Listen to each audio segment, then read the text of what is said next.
चंद्रपूर जिल्ह्यात सर्वच महसुली मंडळात जुलै महिन्यात अतिवृष्टी नोंदवण्यात आली आहे. विशेषतः 27 ते 30 जुलै दरम्यान झालेल्या मुसळधार पाऊस आणि वर्धा नदीच्या बॅकवॉटरमुळे बहुतांश नदी किनारी मोठे नुकसान झाले आहे.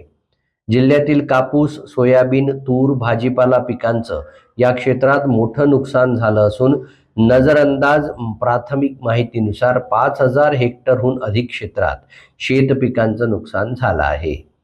या नुकसानीचे प्रत्यक्ष सर्वेक्षण करून क्षेत्र निश्चिती केली जाणार असून त्यानंतर शासकीय निकषानुसार शेतकऱ्यांना मदत दिली जाणार असल्याची माहिती जिल्हा अधीक्षक कृषी अधिकारी शंकर तोटावार यांनी दिली आहे.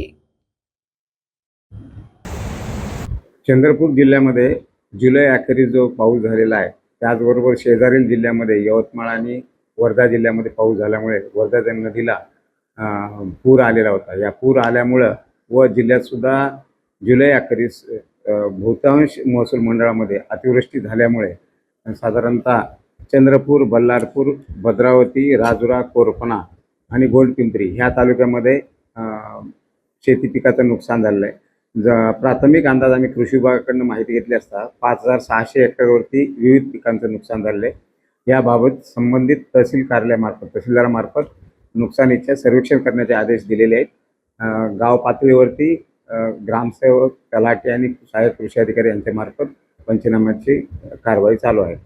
संपूर्ण पंचनामे पूर्ण झाल्यानंतर प्रत्येक गावनिहाय किती शेतकऱ्यांचं कोणत्या पिकाचं नुकसान झालं आहे त्याचं सर्वेक्षण प्राप्त झाल्यानंतर ते शासनाचे जे स्टँडिंग ऑर्डर्स आहेत त्याच्याप्रमाणे आम्ही पीक नुकसानीबाबतची नुकसान भरपाईची मागणी शासनाकडे नोंदवण्यात येईल आणि ती प्राप्त झाल्यानंतर सर्व शेतकरी बांधवांना विनंती